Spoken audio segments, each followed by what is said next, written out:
Pois bem, retomando agora a nossa aula, na primeira parte, no final da primeira parte, nós falávamos sobre a regra matriz de incidência tributária, falamos que regra se refere à norma e matriz se refere a modelo, né?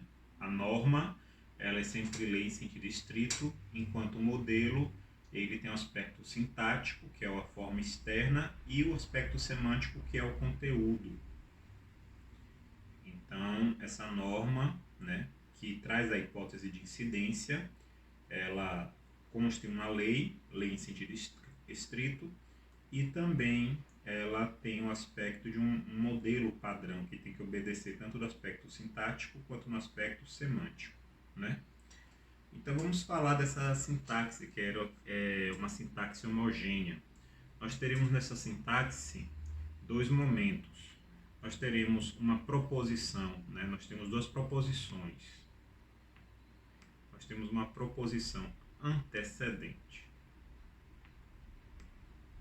Essa proposição antecedente vai ser composta por três elementos, né?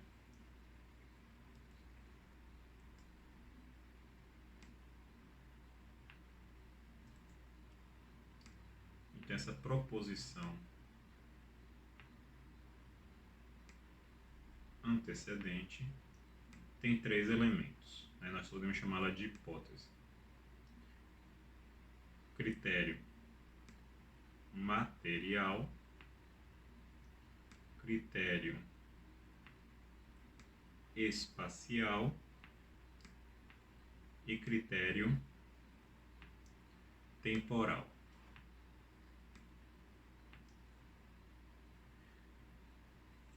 Então, num primeiro momento, que nós podemos chamar de hipótese, prótese ou descritor, essa proposição antecedente, né?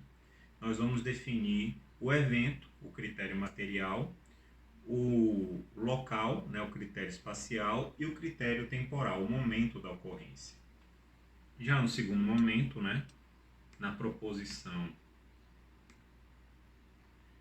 consequente,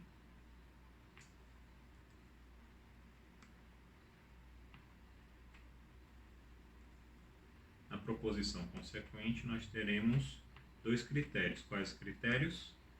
O critério pessoal e o critério quantitativo.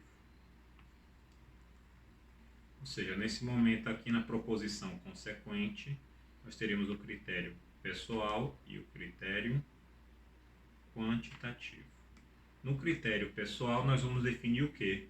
Nós vamos definir os sujeitos da relação. No critério quantitativo, nós vamos definir o valor envolvido para o pagamento do tributo, né? Então,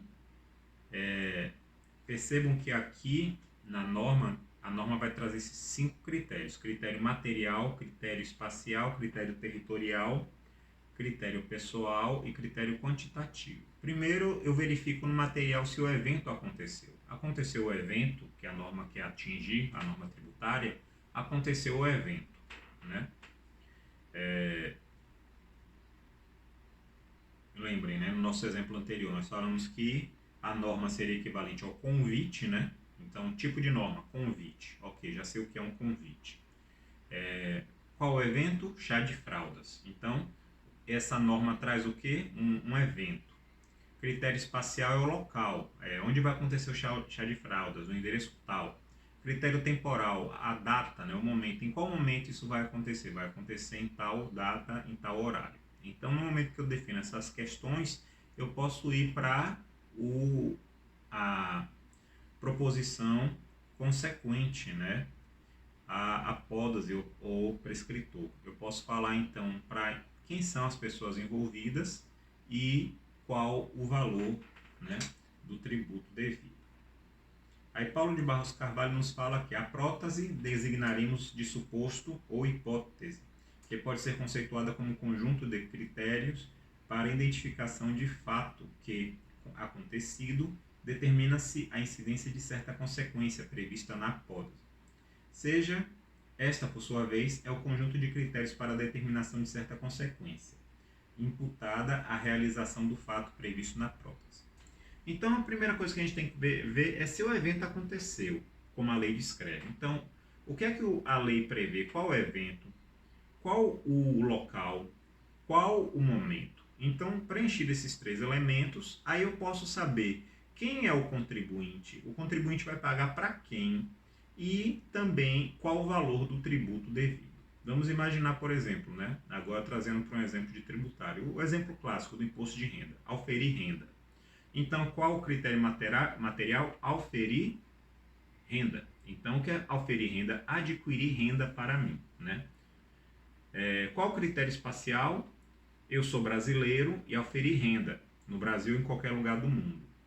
Ou eu não sou brasileiro, mas eu auferi renda estando no Brasil. Então, esse é o critério espacial. Critério territorial, ou esse é o critério espacial. Critério temporal. Qual é o critério temporal? Essa renda auferida transcorreu durante o ano, né? Foi de 1º de janeiro até 31 de dezembro. Então, considero a minha data de verificação de todas as rendas do ano 31 de dezembro. Então, é um critério temporal que considera um lapso de tempo anual. E quando é que eu vou verificar se foi aferido renda ou não? Todo 31 de dezembro. Né? Então, a minha data de cálculo para o ano é 31 de dezembro. Então, vamos dizer que aferir renda, qual valor? R$100.000. Eu sou brasileiro, estou no Brasil, né? Então, moro no Brasil, sou brasileiro, moro no Brasil, auferi R$100.000. Então, preenchi o critério material, auferi renda, preenchi o critério espacial, estou no Brasil. Critério temporal, auferi no ano de 2020. Então, está na minha renda de até 31 de dezembro de 2020. Então, por aqui eu já percebo que aconteceu o evento que o tributo descreve. Eu vou para o critério pessoal. Quem é o sujeito ativo do imposto de renda? A União. Então, a União vai poder me cobrar. Quem é o devedor? Eu, que auferi a renda de R$100.000 durante o ano. Aí eu vou para o critério quantitativo. Qual é a minha base de cálculo? Minha base de cálculo é a renda auferida. Qual foi a renda que eu auferi? R$100.000. Qual a alíquota? Aí eu vou ter uma tabela, né, de alíquotas que pode chegar até 27,5%. Então, nesse caso, eu teria que pagar, se eu não tiver nenhum desconto, teria que pagar R$27.500 de imposto sobre a renda. Valores brutos.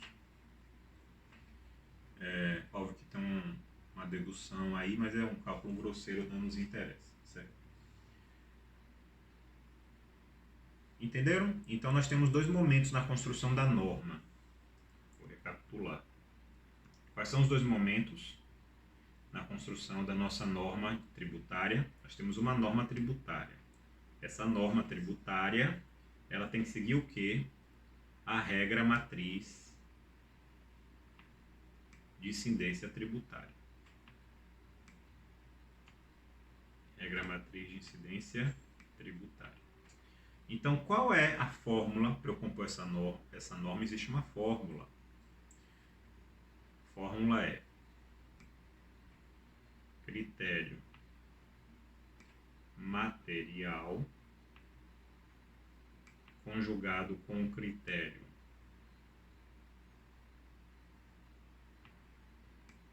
temporal conjugado com o critério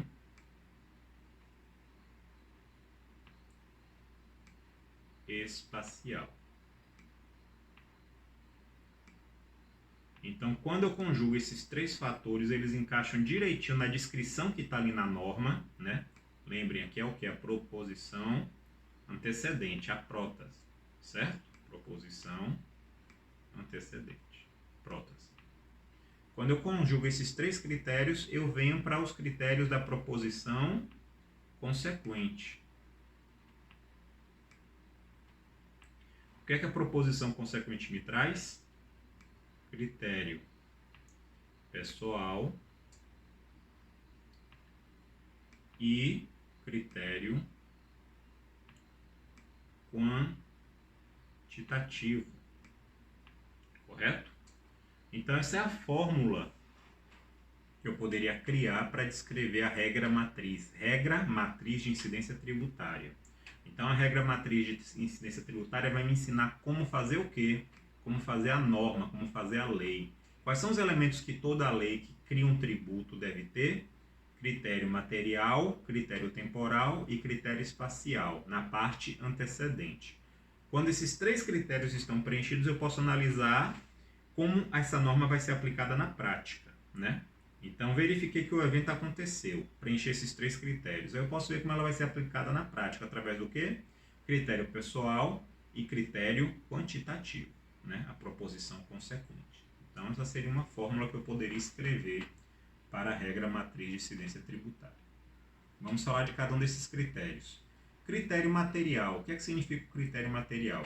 O critério material é aquela conduta econômica que nos interessa, né, para a incidência do tributo. Pode ser uma ação, pode ser uma omissão. Então, a pessoa natural, a pessoa física ou a pessoa jurídica cometem uma determinada conduta, tem um determinado comportamento, e esse determinado comportamento tem uma relevância econômica, certo? E como tem uma relevância econômica, qual relevância econômica? É uma manifestação de riqueza. Então, quando eu penso no critério material, eu penso o quê? Numa manifestação de riqueza. Eu tenho aqui uma manifestação de riqueza, certo? Então, quando eu penso no critério material, eu penso numa manifestação de riqueza, um comportamento, seja de uma pessoa física, seja de uma pessoa jurídica, que demonstre o quê? Riqueza, não importa se é lícito ou ilícito. Auferir renda, qual é o comportamento? Eu estou ganhando dinheiro, então manifesta a riqueza? Sim. Não é a riqueza de rico, rico de verdade, é riqueza no sentido que está entrando algum valor na sua propriedade, no seu patrimônio, né? Possuir veículo automotor é uma manifestação de riqueza? É, porque tem gente que não tem veículo automotor.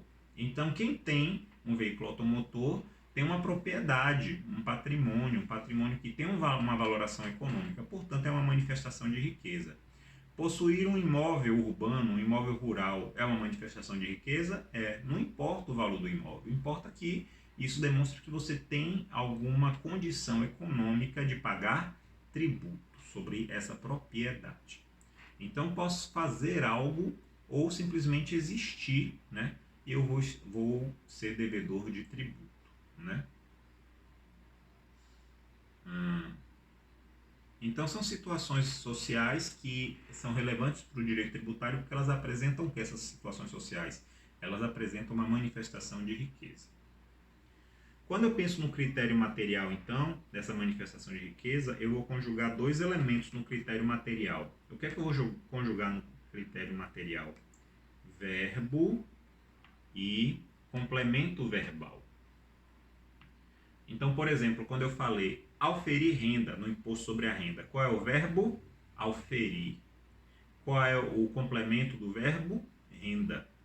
Então, quando eu penso no critério material, quando eu estou descrevendo esse evento de significação econômica, eu tenho que descrever com um verbo e com um complemento. Então, auferir renda. Possuir o verbo, veículo automotor terrestre, o complemento. Possuir verbo, ser proprietário, né? Possuir, ser proprietário de imóvel predial territorial urbano. Possuir, ser proprietário de imóvel rural. Então percebam que a gente tem sempre o quê? Um verbo e um complemento.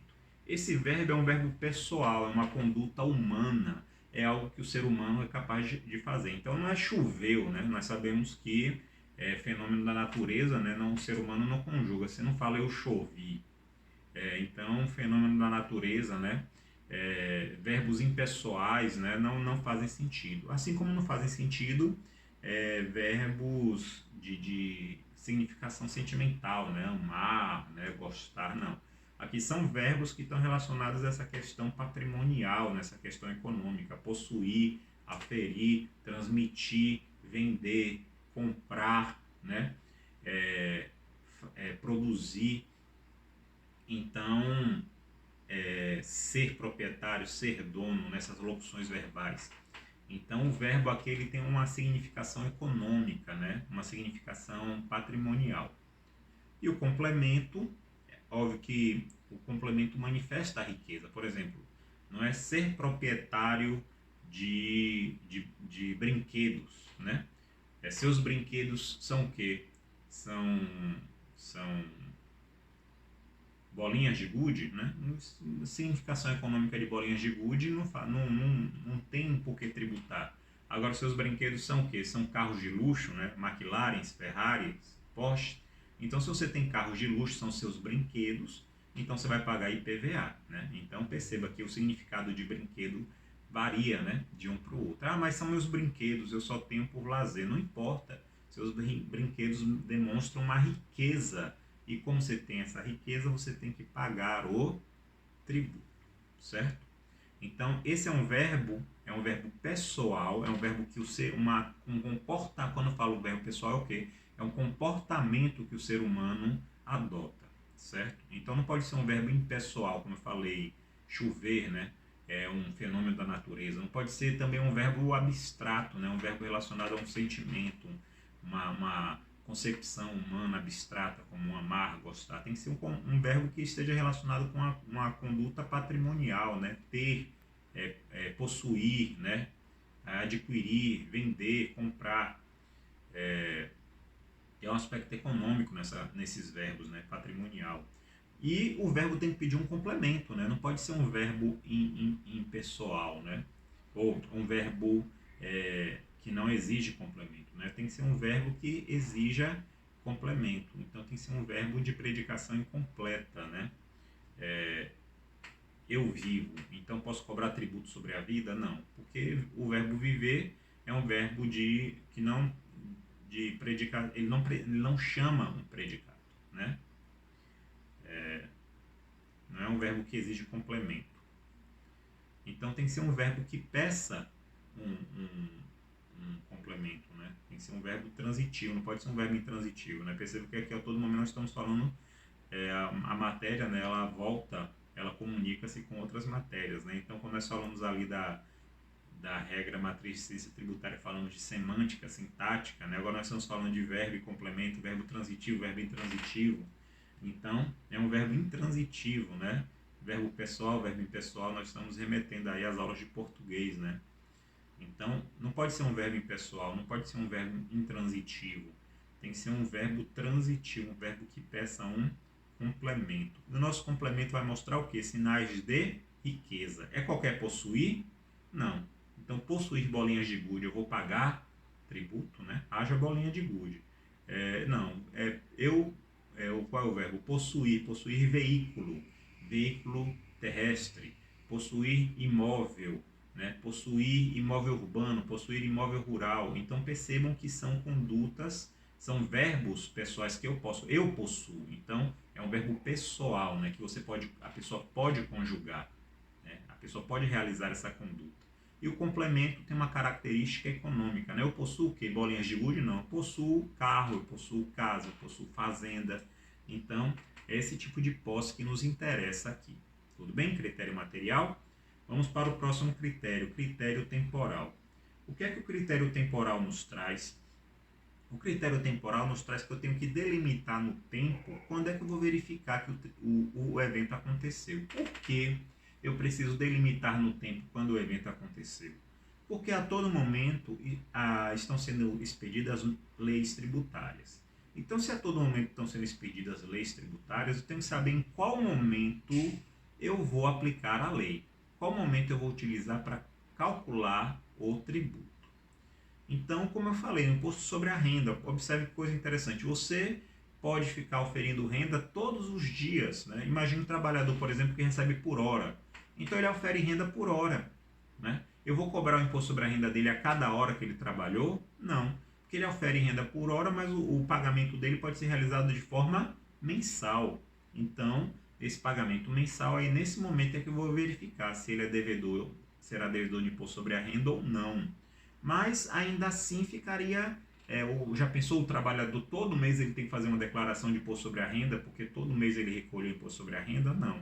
Então o que é que o Estado faz? O Estado escolhe datas datas reais ou datas fictícias para ser a data em que eu vou verificar se o indivíduo era devedor do tributo ou não naquela data, certo? Então nós podemos falar de três momentos, né, que o critério temporal nos traria, né, para verificar a data, né? Primeiro nós teríamos os eventos instantâneos, né? São aqueles acontecimentos que acontecem num momento específico. Por exemplo, na compra e venda, você vai no mercado, adquire um produto. No que você adquire aquele produto, você vai ver que aquele produto é emitido uma nota fiscal. A nota fiscal não é o comprovante de compra e venda, a nota fiscal é o comprovante do recolhimento do tributo. Então, o tributo, naquele momento, ele é calculado conforme a regra naquele momento que você adquiriu o produto, né? É aquele momento ali que é considerado o evento instantâneo, porque você adquiriu o produto, então naquele momento ali aconteceu o fato tributável. Adquirir, olha o verbo aí, adquirir. Adquirir o quê? Um bem, né? Se eu adquirir um bem, eu posso ser devedor de vários tributos, posso ser devedor de ICMS, por exemplo. Então, se você pegar essa notinha do mercado, você vai ver lá o recolhimento do ICMS, né? Quanto é devido do ICMS naquele momento que você realizou a compra. Esse é o critério temporal instantâneo. Eu vou lá, pego o momento em que aconteceu a transação, a operação de natureza econômica, relevante para o direito tributário, e nesse momento eu vou lá e calculo o tributo. Isso é o critério instantâneo. O outro critério que eu poderia falar é o critério continuado. O que é o critério continuado? O critério continuado é quando eu cometo um ato, mas esse ato dura no tempo. Por exemplo, eu adquiro um veículo. Eu adquiro o veículo uma vez, porém, essa aquisição do veículo, ela se posterga no tempo. Porque eu não adquiro o veículo hoje para consumi-lo, destruí-lo, né? Nem para vendê-lo amanhã. Eu passo semanas, meses, às vezes passo anos, né, com o veículo. Então, o que acontece? Quando eu pago o IPVA, eu pago sobre a propriedade, sobre possuir o veículo. Mas eu possuo o veículo não apenas um dia no ano. Eu possuo o veículo uma sequência de dias durante o ano.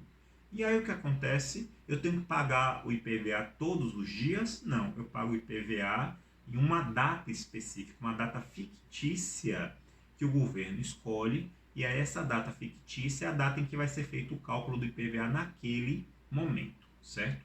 Então se calcula o IPVA naquele momento, eu pago e vale sobre todo o período em que estive como dono do bem, certo? Lembrando, nesse caso, você paga o IPVA para frente, né, para a propriedade que você vai ter para frente. Isso é até interessante, porque, por exemplo, se você está pagando IPVA de forma antecipada, então se você tiver o veículo furtado, você pode pedir a devolução do valor do IPVA que você já pagou referente aos meses que você não foi dono do veículo. Vamos dizer que você paga o IPVA de forma antecipada em janeiro, né, para obter o desconto. Deus o livre e guarde, lá para junho você tem um veículo furtado. Então, você pagou o valor cheio em janeiro, para 12 meses do ano. Porém, você foi dono do veículo durante quantos meses? 6 meses. Como o veículo foi furtado, não é culpa sua, você tem direito a pedir a restituição daqueles 6 meses, né?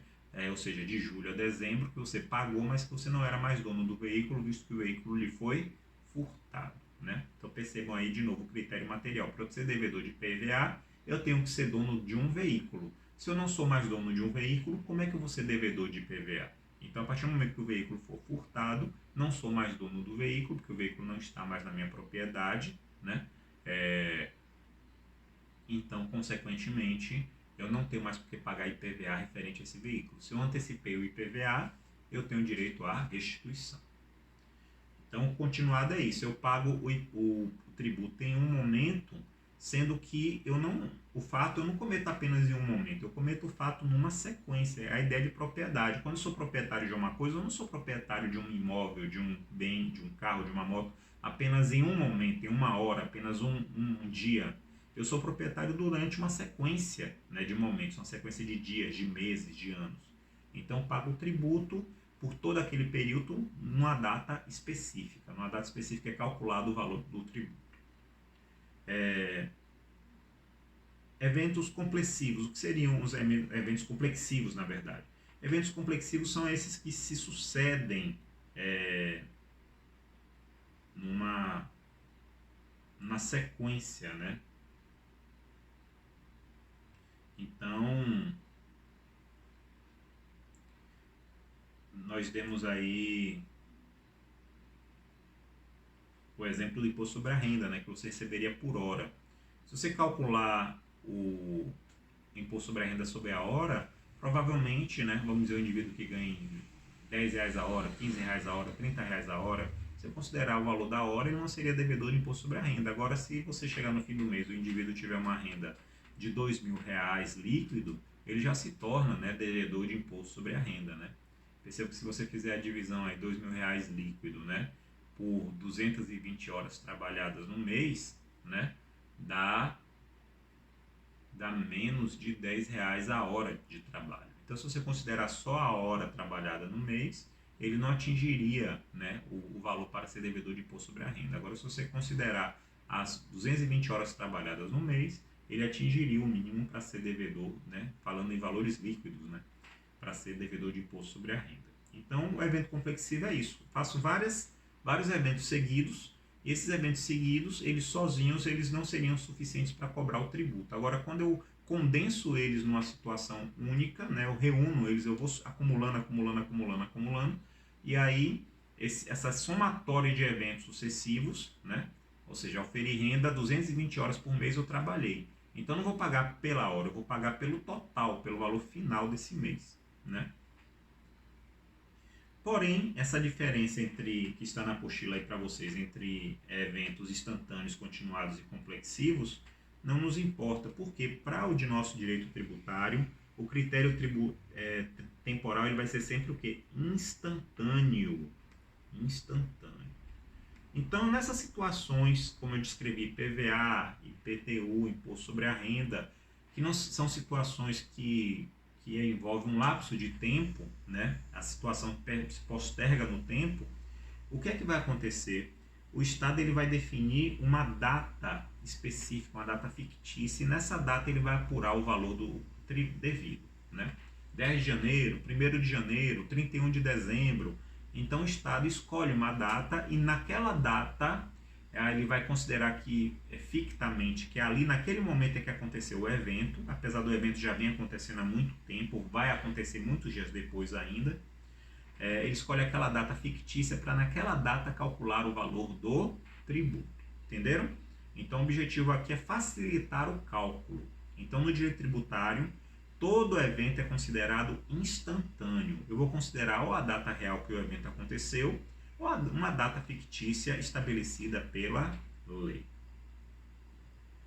Critério espacial. Critério espacial é importante porque, segundo Paulo de Barros Carvalho, que seria o critério espacial? Seria o plexo de indicações, mesmo tácitas e latentes, que cumprem o objetivo de assinalar o lugar preciso em que a ação há de acontecer. Então, através do critério espacial, eu delimito o local em que aconteceu a atividade, o evento que está sendo tributado. É importante localizar, sim, porque nós podemos ter um conflito de tributos. Para definir qual tributo que vai se aplicar naquela situação, eu tenho que utilizar-me do critério espacial. E aí nós temos vários exemplos, por exemplo, a questão da competência do município, né? Em relação a, por exemplo, o ISS. O ISS vai ser devido, vamos imaginar que o indivíduo está em um município, ele presta um serviço em outro município. Então, temos que saber, o ISS é devido no município de origem ou no município de destino? Porque se o ISS, prestei um serviço, ótimo, prestei um serviço, né? O verbo prestar, serviço, a manifestação de riqueza. Tudo bem, o complemento que é a manifestação de riqueza. Então, preenchi o critério material. Quando eu prestei esse serviço? Hoje, preenchi o critério instantâneo. Ótimo. Aonde eu prestei esse serviço?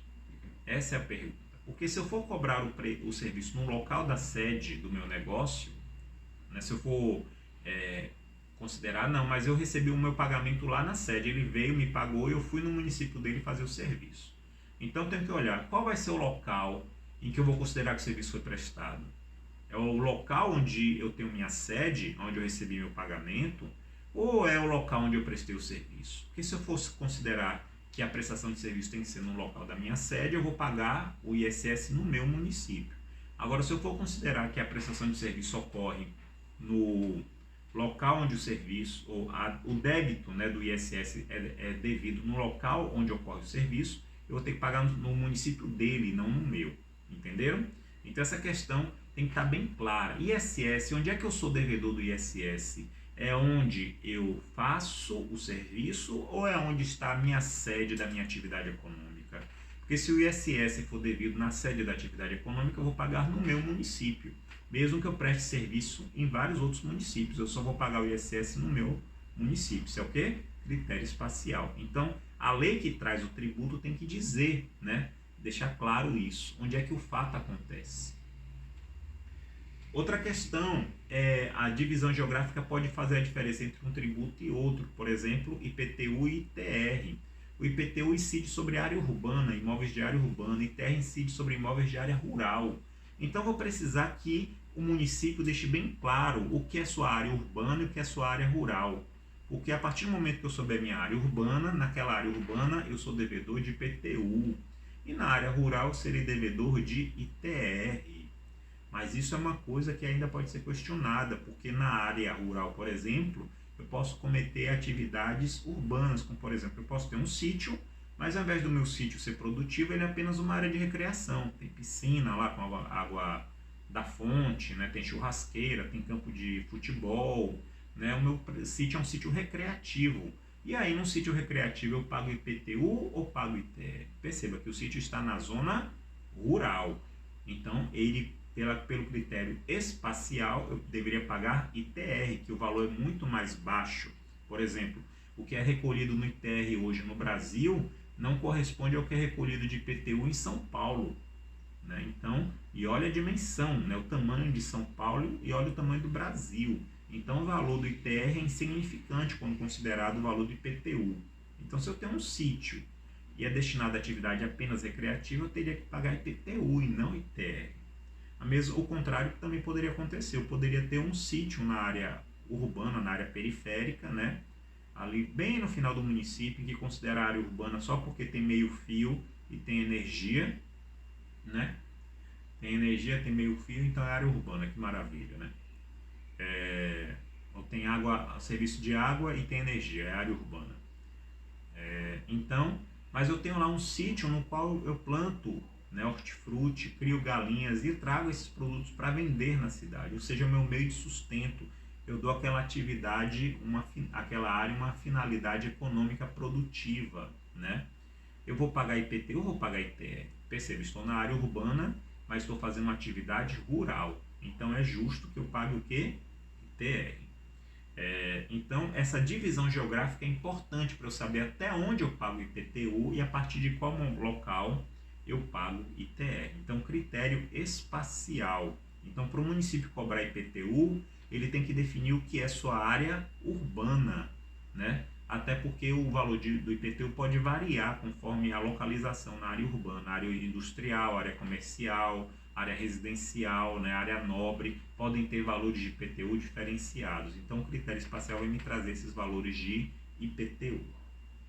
E, por fim, nós temos também a questão da vigência territorial. Nós podemos ter áreas do Brasil que tem um tratamento tributário diferenciado, buscando o desenvolvimento econômico dessas áreas. Um exemplo clássico é a Zona Franca de Manaus, né? Então, na Zona Franca de Manaus, buscando o desenvolvimento da Amazônia, né, acharam que era, em certo momento, que a Amazônia precisava se industrializar, precisava ser povoada para proteger a Amazônia, né? Você vê hoje a Amazônia poluída, né? As pessoas lá em uma situação de vida que dependem do apoio constante do Estado, né? As pessoas foram levadas a morar na Amazônia numa ilusão, né, de que ali haveria um desenvolvimento econômico que nunca chegou, né? Percebam que agora nessa pandemia do SARS-CoV-2 que a Amazônia os estados da região amazônica já chamam a atenção, né, na gravidade, né, dos casos. Já houve um governador aí, acho que foi prefeito de Manaus, informando que o município não vai aguentar a pandemia. Então, é uma região que criou-se essa ilusão, né? Então precisava se desenvolver a Amazônia, porque o povoamento da Amazônia ia impedir que os nossos países vizinhos invadissem, tomassem conta da Amazônia. E aí se criou a Zona Franca de Manaus, né, uma área de industrialização, e para incentivar as empresas a irem para essa área, se desenvolveu uma política de uma série de benefícios tributários para que eles tivessem alguma compensação financeira para sair dos centros urbanos convencionais e montarem unidades fabris dentro da Amazônia, né? Então, nós tivemos uma política relacionada a IPI, ICMS. Então, esses produtos que são produzidos na Amazônia, eles têm uma série de benefícios fiscais para compensar o custo de se montar uma fábrica na Amazônia, né? Era uma política do governo, e aí para convencer o empresariado a entrar nesse barco, se criou essa política. Também temos isso, por exemplo, na Argentina, lá na Terra do Fogo, né, o sul da Argentina, né, uma área que, imagina, o nome Terra do Fogo, né, ninguém quer morar lá. E aí a Argentina, para garantir a soberania, usou essa mesma lógica, um pensamento do mesmo período, né?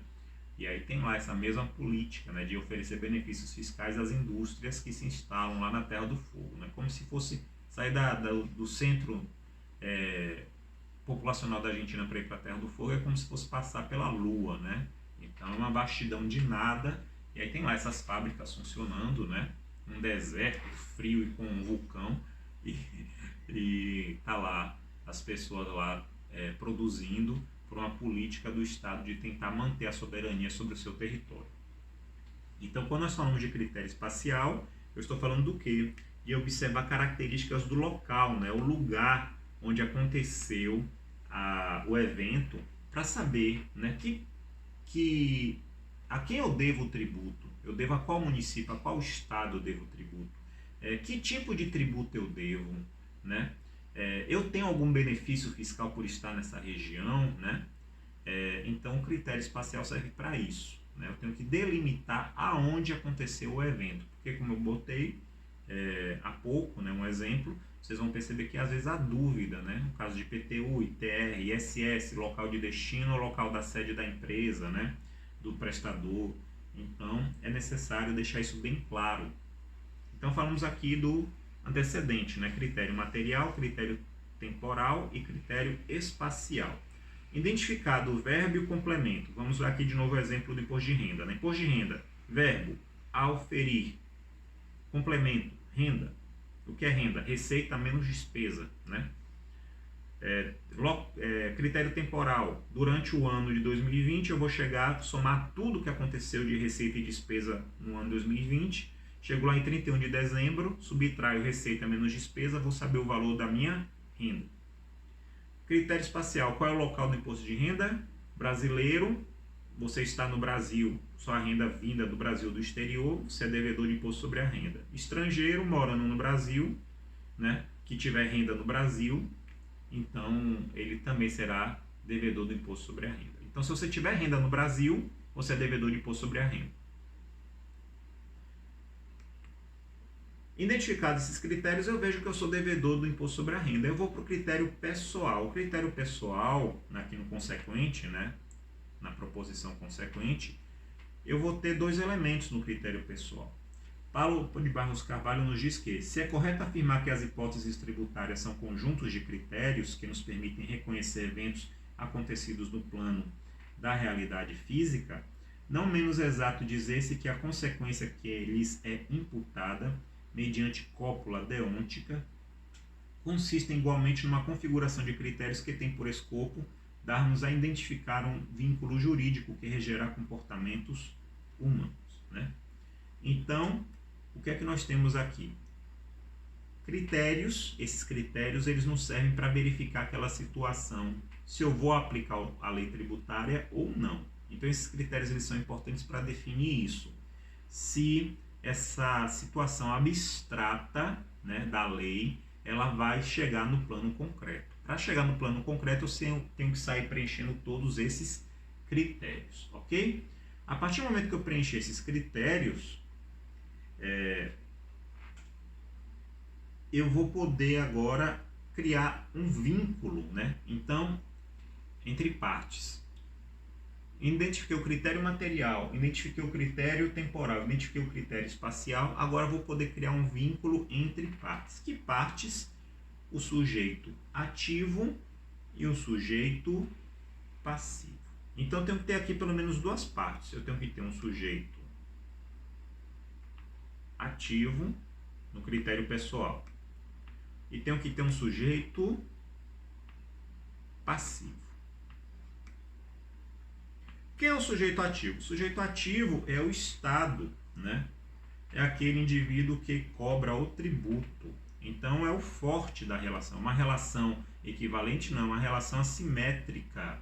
É uma relação assimétrica. O Estado pode cobrar tributo dele mesmo? Via de regra, não. Né? Nós podemos falar futuramente de uma situação que o Estado pode cobrar tributo dele mesmo. Mas, via de regra, o Estado não pode cobrar tributo dele mesmo. Né? Então, quem cobra o tributo é o Estado. Quem deve o tributo é sempre o contribuinte. Eles estão no mesmo nível? Não. Lembra daquele exemplo da gangorra, do menininho fraco e do menininho robusto, né? Do maior. Então, é uma relação de desequilíbrio. O menininho fraco, o contribuinte, tem que dar o dinheiro para o menininho forte, o menino robusto, né?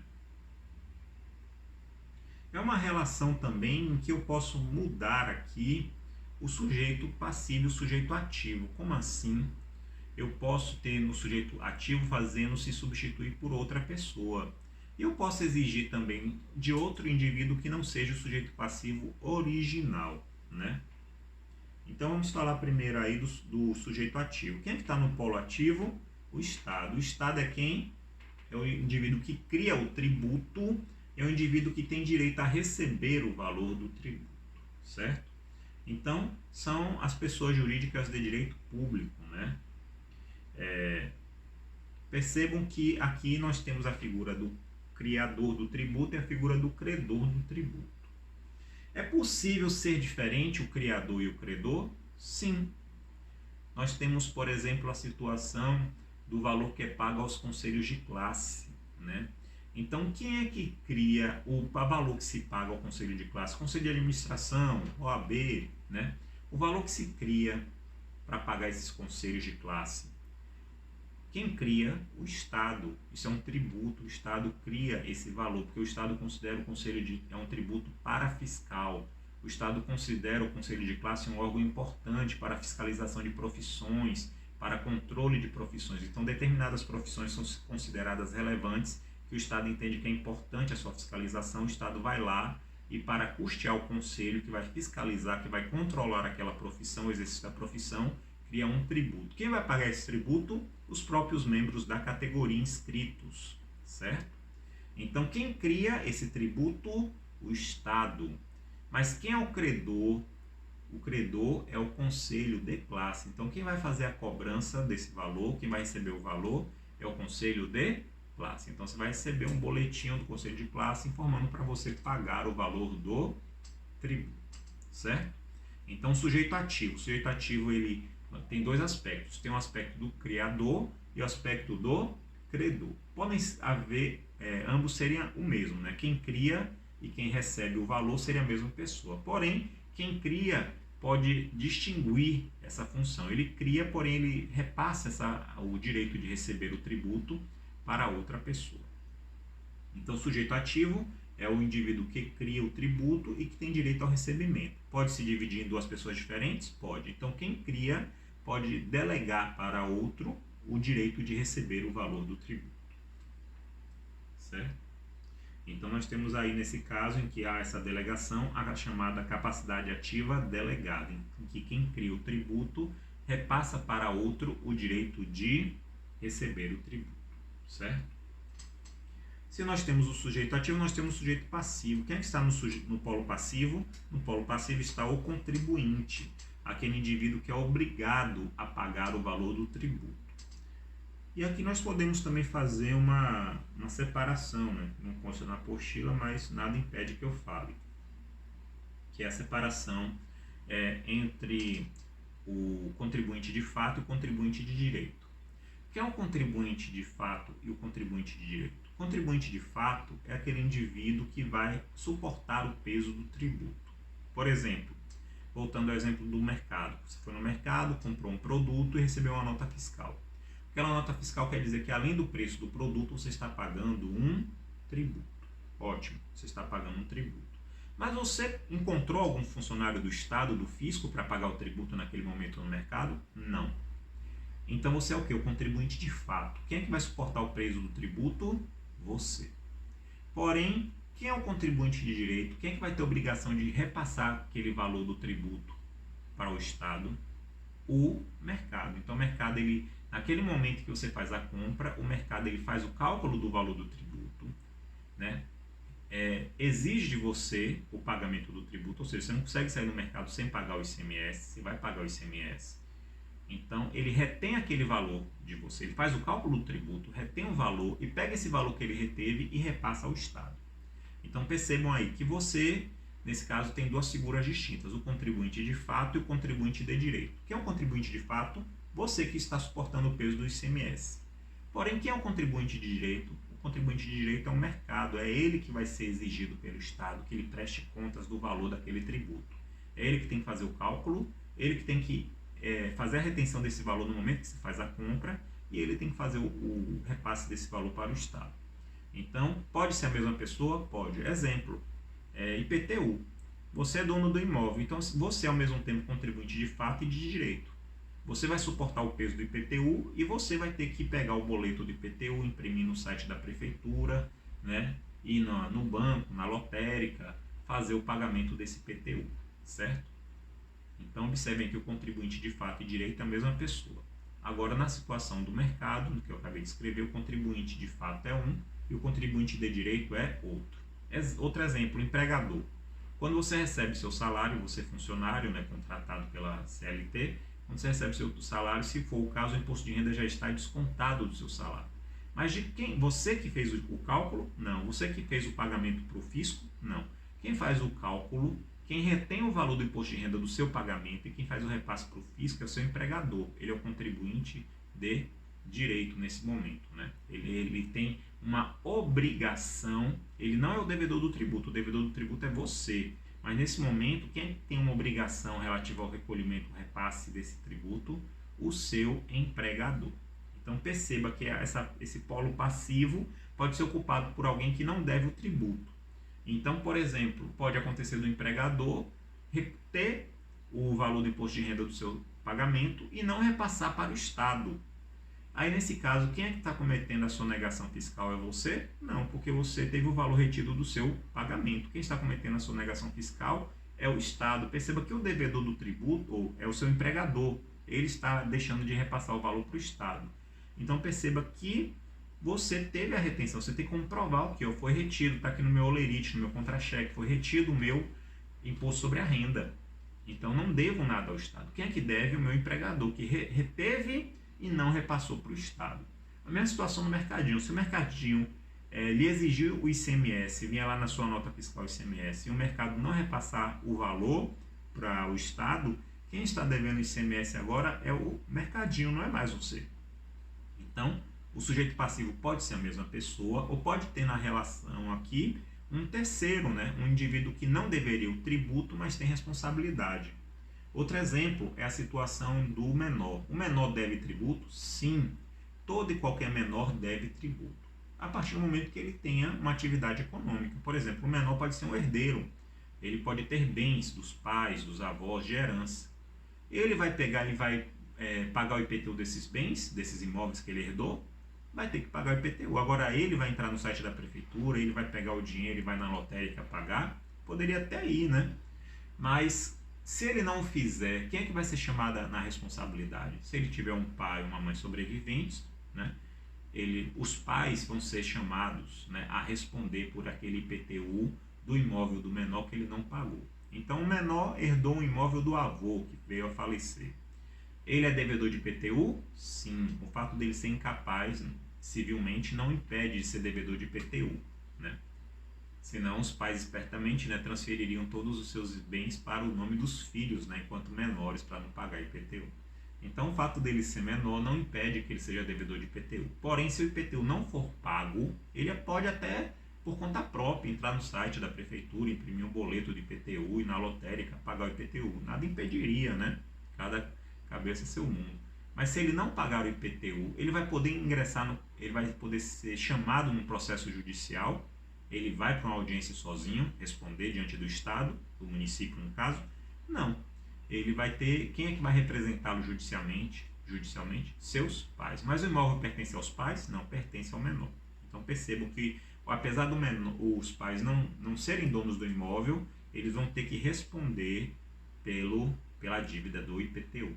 Tudo bem? Então o que é que nós explicamos? Sujeito ativo é quem exige o tributo, o credor. Quem cria o tributo pode também exigir o pagamento, ou pode, quem cria o tributo, transferir o direito de cobrar o tributo para outra pessoa. Normal.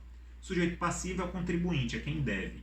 Pode mesmo a pessoa que deve ser responsável pelo cálculo do tributo e o recolhimento, ou eu posso separar essas figuras. Quem deve ser um sujeito, o contribuinte de fato, e quem tem a obrigação de fazer o cálculo e o pagamento do tributo ser outro, né? Contribuinte de direito. Então, mesmo que não seja eu o devedor do tributo, eu posso ser chamado através de quem? Da lei, a norma pode dizer que outra pessoa tem a responsabilidade de pagar o tributo. Por fim, para encerrar, falta apenas o critério quantitativo. Quando nós falamos de critério quantitativo, nós falamos de dois elementos. Nós falamos de base de cálculo, BC, e falamos de alíquota. Então, o que é a base de cálculo? A base de cálculo é aquela manifestação de riqueza sobre a qual eu vou calcular o valor do tributo, certo? Então, no imóvel, qual é a minha base de cálculo? O valor do imóvel, né? Eu vou considerar a metragem do terreno, eu vou considerar a área construída do imóvel, eu vou considerar o valor do metro quadrado naquela área, porque 100 metros num bairro periférico tem um valor, 100 metros quadrados numa área nobre tem outro valor, né? 100 metros com um piso, um pavimento tem um valor, 100 metros com 3 pisos tem outro valor. Então eu vou considerar a metragem do terreno, o total da área construída, a localização do imóvel. Então, percebam que eu vou considerar como base de cálculo o valor real da operação econômica que está ali acontecendo, né? Então, por exemplo, de novo, auferir renda. Quando eu falo qual é a minha base de auferir renda, a renda que a pessoa teve. O que é renda? Renda é receita menos despesa. Então, eu permito, quando eu faço a ideia de receita menos despesa, o que é receita? O que entrou bruto. Então, do que entrou bruto, eu posso ter direito a debitar algumas coisas, né? Então, no imposto de renda da pessoa física, eu vou poder debitar várias coisas. Por exemplo, eu vou poder debitar um valor fixo por ter dependentes, eu vou poder debitar um valor referente a plano de saúde, eu vou poder debitar um valor referente a despesas escolares, vou poder debitar um valor referente a despesas médicas, vou poder debitar um valor referente aos meus custos como profissional liberal. Então, vou poder debitar do plano de saúde ou debitar no imposto de renda, deduzido por imposto de renda, várias despesas. Não todas as despesas que eu tenho enquanto pessoa física, mas uma série de despesas que eu tenho enquanto pessoa física eu posso debitar, porque a ideia do imposto é sobre a renda, e renda é o quê? Receita menos despesa. Então, observem que a base de cálculo guarda uma relação direta com o critério material, certo? Então, posto sobre a propriedade de veículo automotor. Qual é a minha base de cálculo? O valor do veículo. Observe que o veículo, então, ele deprecia de valor ano após ano. Então, tenho que ter uma tabela sempre atualizada com o valor dos veículos atualizados por modelo, né, da fábrica, a designação do modelo, e o valor de mercado aproximado. Agora mesmo com essa crise, há uma tendência que os carros seminovos, novos, né, eles têm uma depreciação de valor de mercado, principalmente os carros seminovos usados.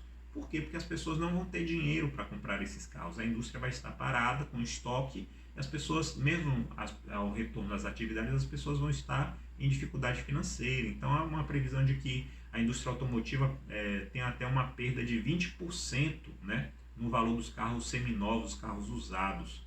Então, significa que a tabela do imposto sobre a propriedade dos veículos automotores tem que considerar essa perda de valor que os veículos terão futuramente, né? Então, base de cálculo é o valor, né, da operação, né? O Paulo de Barros Carvalho diz que a base de cálculo serve para quê? A. Medir as proporções reais do fato. B. Compor a específica determinação da dívida. E C. Confirmar, infirmar ou afirmar o verdadeiro critério material da descrição contida no antecedente da norma. Então, se eu quero saber o valor da operação, eu estou falando de base de cálculo. Qual é o valor de operação do imóvel? Quanto é que o imóvel vale? Segundo os cálculos do IPTU, R$100.000. Então, minha base de cálculo é R$100.000. Quanto é o valor do automóvel pela tabela do IPVA? R$50.000. Então, qual é a base de cálculo do IPVA? R$50.000. Certo? Alíquota. O que é alíquota? Alíquota é uma unidade de medida, é um percentual. Esse percentual eu vou multiplicar pela base de cálculo para saber o valor do tributo. Então, por exemplo, se eu tenho um imóvel de R$100.000 e minha alíquota é de 0,1%, quanto eu vou dever de IPTU? R$100. Se fosse de 1%, eu deveria R$1.000. Então, a base de cálculo é o quê? O valor do bem, né? A expressão, né, econômica de quanto o bem vale. Se o bem vale R$100.000, essa é a minha base de cálculo. Qual é a alíquota? É o percentual que eu vou aplicar sobre essa base de cálculo para saber o valor do tributo devido. Então, se eu tenho R$100.000 de avaliação do bem, é o valor que eu vou utilizar para pagar o tributo. Mas a alíquota é 0,1, eu vou pagar apenas R$100. Certo? Então, é isso, né? Eu peço a liderança da turma que faça o quê? Reúna as atividades referentes ao terceiro crédito no arquivo formato RAR ou formato ZIP, né? Compacte, né, nesse formato RAR ou ZIP e me envie por e-mail todas as atividades da turma, certo? Porque as pessoas estão enviando individualmente, e aí pode alguém ter se esquecido, ter alguém perdido o prazo e tal, e aí para não ter aquela confusão de, professor, eu mandei, o senhor não recebeu, né? Então peço à liderança da turma que reúna de imediato todas as atividades dos colegas, né, num arquivo único, compacte e me envie, né? Então esse vai ser o comprovante final. Quem não enviar, eu tiver recebido, tudo bem.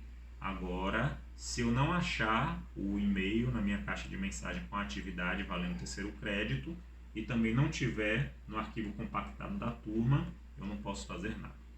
Tudo bem? Obrigado e até o próximo encontro.